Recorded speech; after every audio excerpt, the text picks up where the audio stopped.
Alors, flamme jumelle, faut qu'on se parle. J'ai choisi ce titre clin d'œil et provocateur à la fois, parce qu'on sait bien qu'avec ce genre de phrase en préambule, la suite est souvent chaud bouillante. Alors, mon expression du jour, elle fait écho à la souffrance que je constate de plus en plus chez les flammes jumelles qui viennent à moi en accompagnement. Souffrance qui s'inscrit vraiment dans le temps, peu à peu, ce lien subtil de flamme jumelle devient comme une voie d'enfermement plutôt que de libération. J'avais d'ailleurs fait une vidéo qui portait ce titre, Flamme jumelle, voie d'enfermement avec un point d'interrogation. Et peut-être que le point d'interrogation est en train de disparaître. J'y reviens dans un instant. Depuis 2015, puisque vous me suivez pour certains d'entre vous depuis un moment, depuis 2015 que j'accompagne les flammes jumelles et 2016 que je m'exprime publiquement sur ce sujet et sur d'autres, j'ai souvent porté une voix singulière. D'abord parce que dès le départ, je n'ai eu de cesse de dire que je parlais à partir de là où j'en étais de mon chemin de conscience, et cela se poursuit. Celui-ci, le chemin de conscience, ne peut pas rester figé, sinon ça devient un dogme. Et donc les données, elles se trouvent forcément réactualisées, notamment au fil de la levée des voiles d'illusion. Et ça n'est pas se renier que cela, c'est plutôt s'honorer.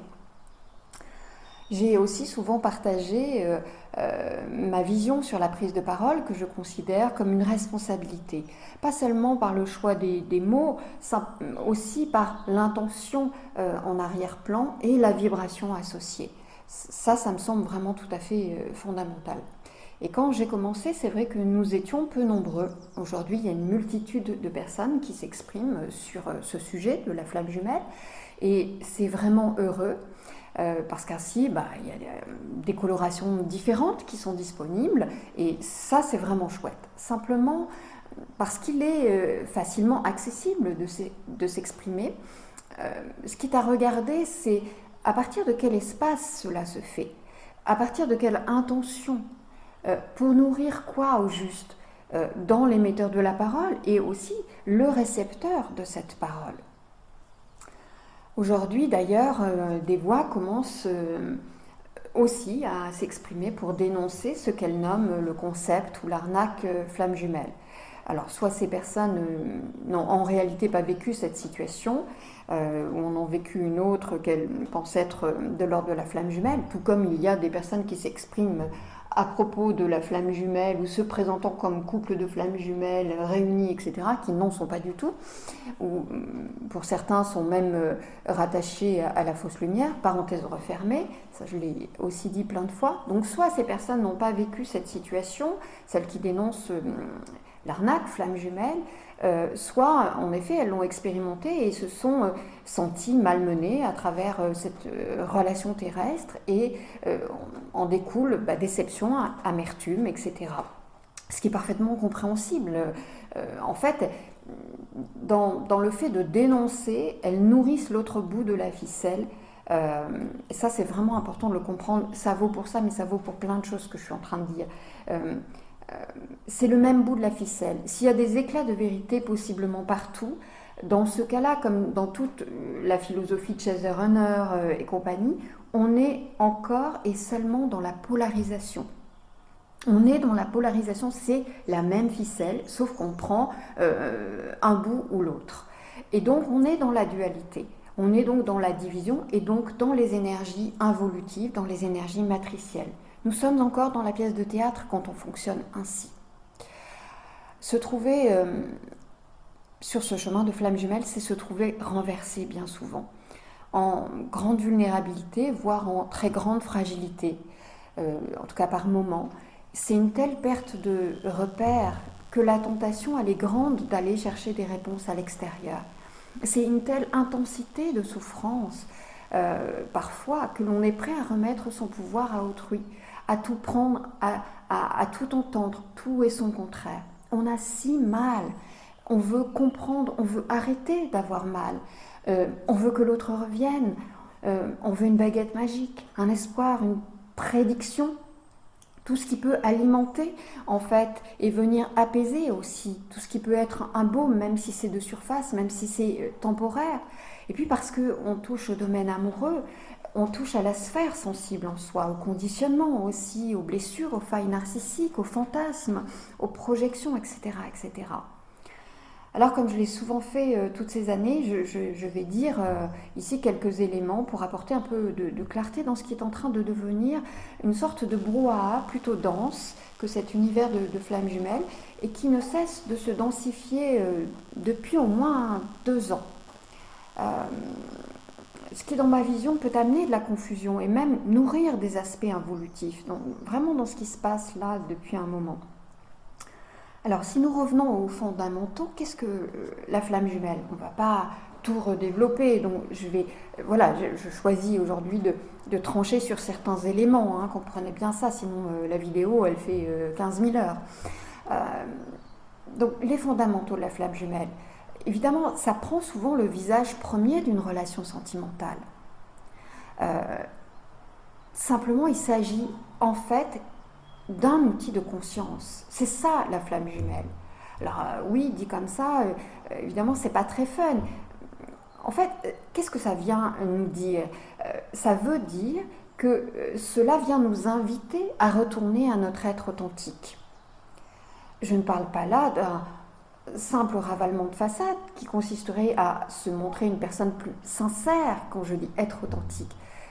Parce qu'il ne s'agit aucunement du personnage quand on parle d'être authentique. Ce n'est pas non plus arborer un nouveau costume de personne plus spirituelle qui se dit éveillée juste parce qu'elle perçoit au-delà des yeux de chair. Être éveillé à la spiritualité, au subtil, c'est différent d'être éveillé avec un E majuscule. Qui peut prétendre être éveillé au sens de accompli dans une incarnation duelle? Et franchement, ceux qui le prétendent souvent, ceux qui le sont n'ont pas à le prétendre. Donc réveiller, oui, vous voyez là, déjà le sens des mots. Donc outil de conscience donc que la flamme jumelle. Celui-ci, on sait s'en saisir en lucidité, qui vient nous permettre d'accéder à la souvenance. J'utilise souvent ce mot de souvenance, pas le souvenir, la souvenance. Celle qui permet de réintégrer sa souveraineté et de retrouver sa liberté avec un L majuscule, liberté ensuite, de préparer le terrain de la libération. Alors, je ne dis pas que ceci exclut l'aspect de relation sentimentale, qui n'est qu'une infime part, possiblement, hein, la cerise sur le gâteau, comme je l'appelle. Et que pour ça, pour cet aspect-là, ça demande d'être deux. Et pour être deux, ça demande de parler du même endroit et de mettre l'amour en premier. Hein, je vous renvoie à toutes les vidéos où j'ai évoqué ces deux éléments-là, parler du même endroit et de mettre l'amour en premier. Alors évidemment, nos personnages, parce que la connexion fait émerger, réémerger, s'en saisissent, vont s'en saisir et vont interpréter cela à partir de leur filtre, de leur projection, du style « enfin le grand amour, enfin la moitié qui me manquait, etc. etc. » et peuvent aller même jusqu'à tordre la réalité factuelle. Le lien flamme jumelle, voyez-vous, je ne l'appelle plus lien d'âme maintenant, je l'appelle lien subtil. Au-delà du fait qu'une âme ne peut être scindée en deux, comme ça peut se dire ici ou là, le plan de l'âme est un plan de mémoire, de programmation et donc d'illusion. C'est un plan généralement, c'est un plan générant uniquement des répétitions en fait. On voit les mêmes êtres avec différents costumes, Pierre s'appelle Jacques, etc. Vous voyez, j'avais déjà aussi parlé de ça. Donc on voit les mêmes êtres avec différents costumes, différents visages, et on refait les mêmes bazars. C'est un plan qui appartient au ressort de l'astral, que le plan de l'âme.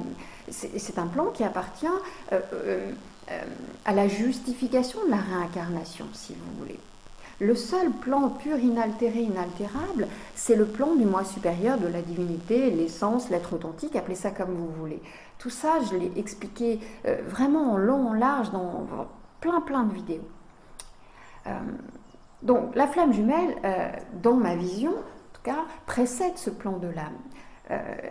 J'explique ça quand on fait la séance sur le nœud originel du protocole flamme jumelle, c'est ce qui précède toute forme d'incarnation.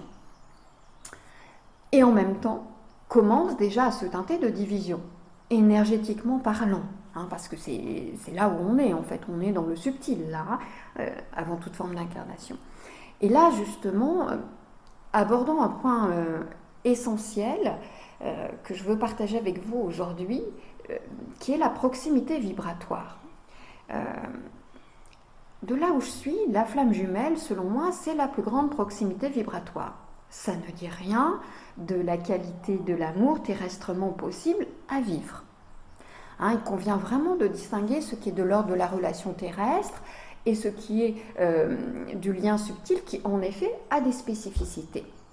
D'abord vibratoires avant d'être des cases circonstancielles ou de profils qu'il faudrait cocher pour être sûr que ce soit bien la flamme jumelle. Quand je dis qualité de l'amour terrestrement possible, je vous rappelle, petite parenthèse, l'amour universel, il peut être vécu avec tout ce qui porte vie. Il n'a pas besoin d'un label flamme jumelle pour ça. Sinon, il est plus universel cet amour. Donc, sur le plan que j'évoquais tout à l'heure, avec le nœud originel, nous sommes sur la plus grande proximité vibratoire. Sur le plan de l'âme, ensuite, il va y avoir un apport de programmation. Sur le plan du personnage, qui est un autre plan, donc, du mental égo, il va y avoir un pacte de la densité égotique. Le bagage de chacun fait de blessures, de vécus traumatiques, de conditionnements culturels, familiaux, etc. C'est à cela que nous faisons face, en fait. Et c'est aussi et d'abord cela qu'il convient de regarder, sauf à vouloir entretenir toute la fantasmagorie flamme jumelle, comme l'appelle mon ami Nicolas, et donc à regarder ce lien par le prisme rétréci de la relation sentimentale. C'est ça précisément qui empêche d'accéder au plus vaste de cette affaire, vous comprenez bien. Donc vous voyez bien les différents plans que je viens de décrire là. Et si on entremêle tout et qu'on n'est pas suffisamment en conscience ou qu'on prend pour argent comptant ce qui vient d'un plan ou de l'autre, mais on va nager en pleine confusion. Et souvent c'est ce qui se passe, notamment au début, mais qui peut véritablement perdurer en fonction des pas que l'on fait et des illusions surtout que l'on maintient. Alors quand je parle de proximité vibratoire, je parle de quoi en fait ? La physique quantique, elle nous donne quelques éléments à ce propos. Alors pour faire court et simple, en fait quand on est mis en contact avec quelqu'un, peu importe ce quelqu'un, je ne parle pas là spécifiquement de flamme jumelle. Quand on est mis en contact avec quelqu'un, on est mis en contact avec le champ énergétique de l'autre. Il y a une interpénétration de nos champs. Vraiment, je parle de manière générale, ça vaut avec tous. D'ailleurs, ça a dû vous arriver de rentrer dans une pièce et de vous trouver au contact d'un inconnu total, dont vous ne savez absolument rien, et de vous sentir mal à l'aise, arrivant à la conclusion que « oh là là, celui-là, je ne le sens pas ». On a zéro information qui nous permet, zéro information factuelle qui nous permet d'arriver là, mais en tout cas, il y a un truc, parce qu'en fait, dans l'interpénétration des champs énergétiques, il y a échange d'informations contenues dans ces champs.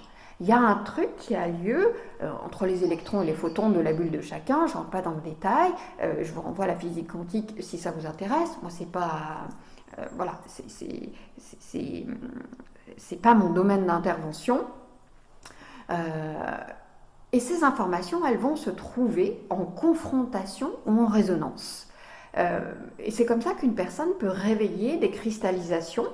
Les cristallisations, ce sont des informations cristallisées, donc souffrantes, car figées, car ne circulant plus du tout et contenues dans ce champ. Donc des cristallisations contenues dans ce champ.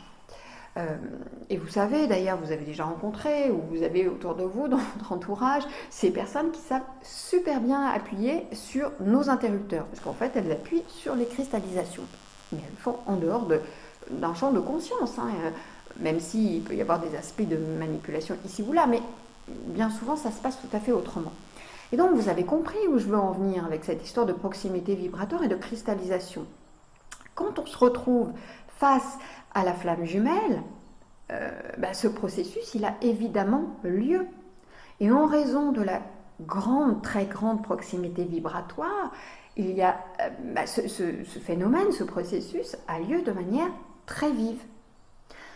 D'où la sensation d'osmose d'ailleurs, ce qui apparaît en premier, tout ce qu'on connaît, voilà, je ne vais pas vous décrire ici ce que vous savez parfaitement. Et puis dans le tempo qui est propre à chacun, ce sont les blessures, les dissonances, bref, toutes les cristallisations qui ne remontent, parce qu'il y a des informations qui sont OK, donc là on est l'osmose, et puis il y a les informations cristallisées, et là, qui remontent et nous pètent à la face. Sans qu'on comprenne pourquoi, la plupart du temps, pourquoi, comment, et qu'on puisse même l'empêcher. D'où les attitudes parfois complètement dingues, en tout cas dans la surface des choses, que la flamme jumelle peut nous sembler avoir à des moments. Et même nous, enfin, ça va dans les deux sens, si vous voulez. En fait, comme on vit ce phénomène de proximité vibratoire et d'interpénétration avec les cristallisations qui sont réveillées, comme on vit tout ce phénomène sans conscience consciente, en fait, on en est la marionnette, vous comprenez bien. On le subit. Tout ce qui n'est pas vécu en conscience consciente est subi. Donc la flamme jumelle, même sans rien faire ou sans rien dire, elle va appuyer sur tous ces boutons, enfin les boutons des cristallisations. Alors pas tous en même temps bien sûr, sinon les fusibles ils sauteraient, et parfois ils sautent un peu quand même. Et dans ce champ des cristallisations, il y en a une dont j'ai parlé il y a fort longtemps, c'est celle de la scission, qui fait donc nœud originel. J'ai dit alors l'empreinte et les conséquences, notamment pour la flamme jumelle qui active à l'origine, dans le nœud, on est là dans le subtil, qui active la scission.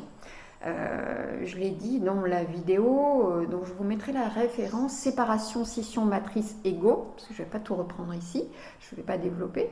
Et donc celle-là, cette cristallisation, elle remonte à coup sûr, puisque c'est la cristallisation commune. Vous voyez, cette cristallisation, elle vient faire émerger le souvenir de la scission, de toute l'empreinte souffrante, et aussi de la responsabilité de la flamme jumelle qui active cette scission. Donc du coup, à partir de là, vous comprenez bien les phénomènes de fuite, de rejet, de répulsion, tout ça, ça devient très logique. Alors maintenant, attention, parce que je vous vois venir, pour certains, ce que j'explique là n'a pas à constituer un élément pour votre personnage, c'est-à-dire un élément qu'il va s'empresser de transformer en alibi, en justification, élément d'explication de ce que vous vivez et de ce que l'autre vous fait vivre sur le chemin. Ça, c'est le piège. Donc, entendons-nous bien, ce que je viens d'évoquer ici, c'est justement pour vous permettre d'intégrer à quel point ce lien est un outil de conscience, à quel point si on s'en saisit dans sa nature vraie d'outil de conscience et dans sa nature première d'outil de conscience, nous pouvons lever les voiles d'illusion. Alors évidemment, si on choisit de le regarder de manière rétrécie, ça peut nous conduire justement sur la voie d'enfermement que j'évoquais dans une vidéo assez récente et puis en début de celle-ci. Et ce que dénoncent finalement les personnes dont je parlais tout à l'heure, à savoir que tout ça était de l'ordre de l'arnaque. Simplement, vous comprenez par les éléments que j'essaie d'amener ici avec nuance et plus de vastitude que peut-être elles le font à partir d'un champ partiel, avec certainement tout le meilleur d'elles-mêmes. Elles le font à partir d'un champ partiel et qui plus est non pacifié, justement parce que amertume, colère, etc., et déception aussi, et c'est bien entendable, évidemment. J'ai vraiment à cœur de vous transmettre le plus souvent une vision au-delà. Ce mot que j'emploie si souvent, au-delà, car c'est la voie que j'emprunte moi-même. Et comprenez bien que chaque fois que vous tenez un bout de la ficelle de la polarisation, eh bien vous êtes dans la dualité et vous la nourrissez. Au-delà, c'est tout voir et tout accueillir, car justement au-delà, ça suppose de cesser de consentir aux illusions. Et ça, c'est vraiment l'intention préalable qui peut être posée. Évidemment, on ne sait pas ce qu'on ne sait pas dans tous les sens du terme, et le déni, il est déni parce que justement, on n'en a pas conscience, si vous voulez. Simplement, vraiment de cesser de consentir aux illusions. Non dans un mouvement de rejet, de vouloir dégager toutes nos parts qu'on pourrait juger moches, plutôt dans celui, à partir du moi supérieur, dans ce mouvement d'offrir toutes ces cristallisations en nous à l'intelligence de la pure lumière divine unifiée qui sait remettre espace et vie dans ce qui est figé. C'est différent comme intention, vous voyez, et du coup comme vibration dans ce que je viens de dire, et donc le moteur et le ressort du travail en soi. Également, souvent on entend dire, on dit de l'autre que l'autre n'est pas conscient, la flamme jumelle. Est-on sûr de son propre regard conscient à soi? Vous voyez, on est là à poser des diagnostics sur l'autre. Est-ce que parce qu'on a eu des clics sur la nature de ce qui nous relie à cet autre, on est véritablement dans la vastitude de la conscience? Ça, c'est une question. Et que régulièrement, on peut se poser avant d'apposer jugement sur le degré de conscience de l'autre. Vous voyez, ce chemin, c'est un chemin de dépouillement, comme je l'appelle, à savoir qui consiste à ôter les couches d'illusions qui entravent notre vue. Et bien évidemment, c'est un chemin qui va être parsemé de deuils multiples, notamment de toutes les projections qu'on a pu faire. Car ce sont bien nos projections, nos résistances engendrées qui créent souffrance par les histoires que l'on se raconte, parfois bien loin de la réalité factuelle, on peut se le dire. On peut même se servir, et on voit ça régulièrement, et peut-être vous l'avez fait, peut-être on l'a fait, on peut même se servir de ces capacités subtiles pour alimenter les histoires qu'on se raconte. Et qui plus est, sans tenir compte de la propreté, entre guillemets, de ces canaux de réception qui vont finir par donner une interprétation altérée, même si l'info reçue, elle était pure à la base. Vous voyez, tout ça. Et aussi de se demander, toujours en lucidité et bienveillance, entendez ça ainsi, si vouloir obtenir l'amour de l'autre, c'est encore de l'amour. Est-ce que c'est encore de l'amour que de vouloir obtenir l'amour de l'autre? Parfois, j'entends la fin de non-recevoir imposée à la flamme jumelle qui dit et redit qu'elle ne peut pas, elle ne veut pas entrer en relation sentimentale, parce que c'est souvent de ça dont il s'agit. Et on continue de lui imposer cet amour dans cette forme particulière que la relation sentimentale, vous voyez, ce visage spécifique, de vouloir quelque chose de particulier, d'obtenir d'elle quelque chose de particulier, d'espérer son réveil, de la convaincre de la nature du lien, parce que c'est sûr que tout va changer à partir de là, etc., etc. Et quand c'est comme ça, moi je pose la question à la personne qui est dans cette inclinaison-là, voilà, qu'est-ce que vous ne comprenez pas dans le nom de l'autre, dans le positionnement de l'autre? Peu importe à partir de quel espace il dit non, à partir de quelle peur, de quel bagage. Est-ce que votre rôle, c'est d'analyser son nom, son positionnement? Est-ce que votre rôle, c'est de trouver des explications, des raisons à ce non? Ou est-ce juste que cette façon de faire, une façon détournée de ne pas prendre acte de son refus, d'être en déni donc de son positionnement? Et donc de vous occuper aussi de l'autre plutôt que de vous, de vos propres bagages, de vos propres souffrances et cristallisations.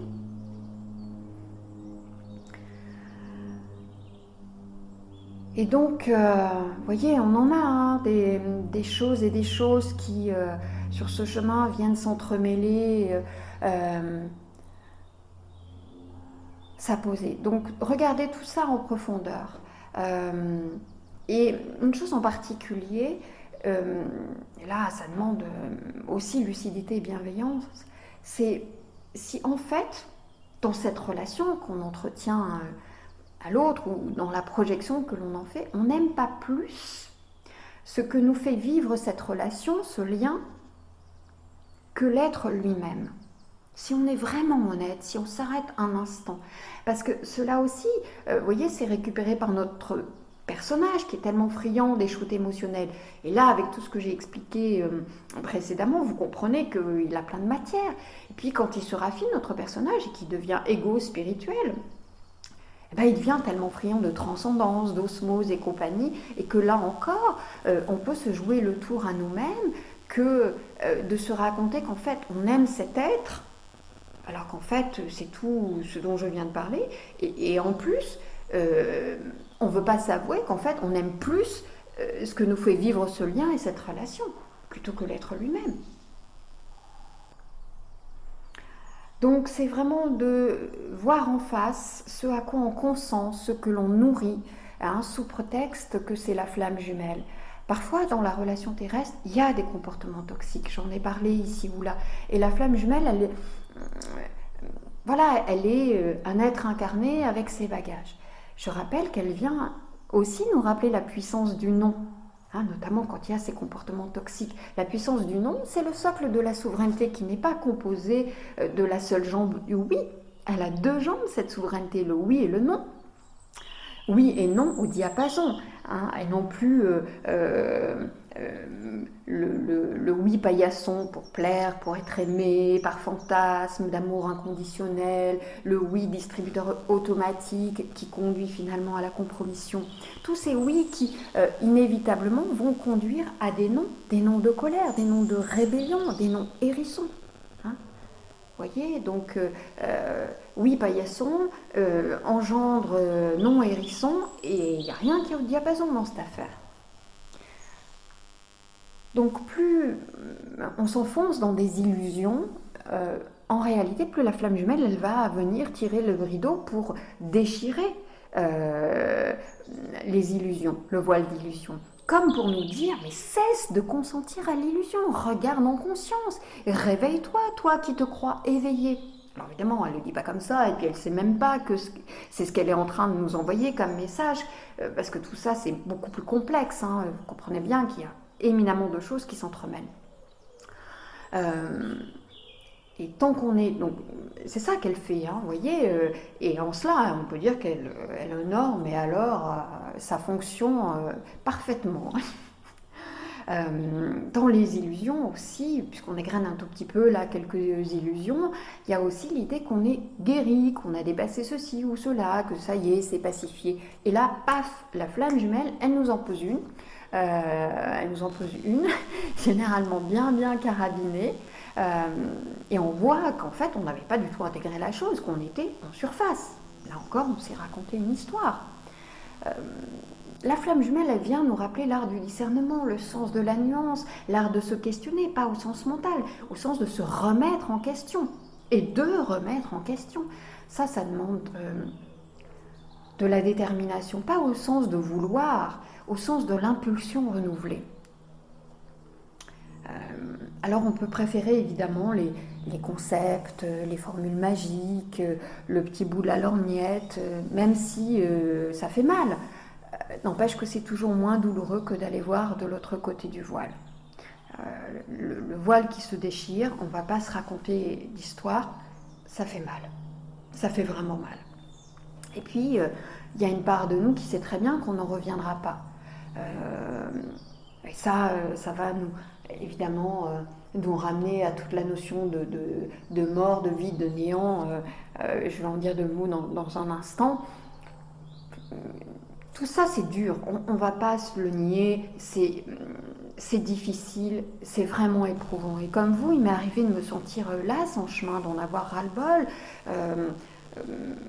Pas seulement de la flamme jumelle, hein, c'est vraiment du chemin de conscience, et parfois même de me dire que j'aurais préféré ne pas avoir souvenance. Franchement, oui, en fait, c'est faux. C'est mon personnage qui raconte ça à un moment donné, et mon âme aussi, évidemment. Parce qu'il y a un appel, il y a un élan au-delà de tout ça. Pas pour entrer en quête, ce qui est encore une illusion, la quête. Juste parce que l'origine, avec une majuscule, parce que l'origine qui émane de la souvenance, elle ne peut plus être ignorée. Donc voilà, on est appelé, embarqué parce que appelé, mais pas par un extérieur, vous voyez. C'est quelque chose de vraiment profondément intérieur. Donc là, j'ai envie de dire que l'univers flamme jumelle, il est devenu la foire à pipeau actuellement, hein. On a créé, qui plus est, un égrégore bien bien dense qui dessert chacun. J'avais fait une vidéo sur l'égrégore flamme jumelle. Aujourd'hui, on en a fait une étiquette, une nouvelle identification aussi. Et là, on entre dans une voie d'enfermement qui, je trouve, se précise de plus en plus. C'est-à-dire que cette espèce d'entonnoir qu'est la flamme jumelle, pour nous ramener à l'essence des choses, c'est un entonnoir qui est un entonnoir prison, peut-être, par certains aspects. Donc, soyez vraiment dans votre discernement vigilant par rapport à ça. Alors, vous allez me dire, waouh, non mais c'est bien joli, tout ce qu'elle raconte là, mais et l'amour alors, on peut le vivre ou pas bien sûr que oui, évidemment. Et il ne réside aucunement exclusivement dans la flamme jumelle, ni même dans un lien dit d'âme, qui serait, comme je viens de l'expliquer, une répétition pour le coup. Hein, vous avez compris tout ce que j'ai voulu dire là. Donc oui, nous pouvons vivre l'amour. Et avant de lui coller l'étiquette d'amour inconditionnel, disons amour conscient. Hein, si on a besoin d'apposer des mots, celui qui dit, comme dans Avatar, bah, je te vois. Celui au-delà du seul centre émotionnel, au-delà des ressorts involutifs du phénomène d'attraction magnétique, qui est un piège en fait, au-delà du désir de fusion qui ne masque en réalité que la cristallisation de la déconnexion au divin, en tout cas son illusion, parce qu'elle n'existe pas cette déconnexion. Mais en tout cas, c'est une illusion et on la prend pour une réalité. Donc vous voyez, au-delà de ce désir de fusion pour compenser, hein, est-ce qu'il ne vaut pas mieux s'ouvrir à la reliance plutôt qu'au fait d'être lié, attaché, hein, ne vaut-il pas mieux s'ouvrir à la connexion libre et en conscience plutôt que d'être le jouet de la répétition? Et c'est pas forcé, vous voyez, c'est pas obligatoire que pour ça, pour vivre l'amour dont je suis en train de parler là, l'autre suive un chemin de spiritualité. Rien à voir. C'est dans l'essence que cela se passe et non dans le livresque ou dans des rituels. Donc pour ma part, eh bien, voilà, je poursuis de proposer ma voix singulière et j'assume de la réactualiser au fil du chemin que cette voix singulière. Et comme dit l'ami Gilles, on est rendu à faire actuellement de la spi bullshit. Comme souvent, l'être incarné a cette capacité à déformer, réduire, conceptualiser, s'approprier aussi beaucoup. Selon moi, tout ça, c'est pour tenter de remplir sa peur du vide, notre peur du vide. C'est pour ça qu'on fait ça, en fait. Parce qu'on croit que le vide, c'est le néant. Parce qu'on a ça profondément ancré en nous et bien au-delà du personnage, alors que le vide est plein. Et que c'est dans cette capacité à rester en paix dans le vide qu'on peut devenir libre. En tout cas, c'est la vision que je porte, et libre avec un L majuscule, hein. Bien au-delà de ce qu'on dit en libre arbitre, en liberté ici ou là. C'est vraiment dans la capacité à rester en paix et dans ce vide qu'on peut devenir libre, ce que j'appelle le chemin des lucioles. Et de ça, évidemment, on s'en reparle encore et encore. À tout bientôt dans une autre transmission vidéo.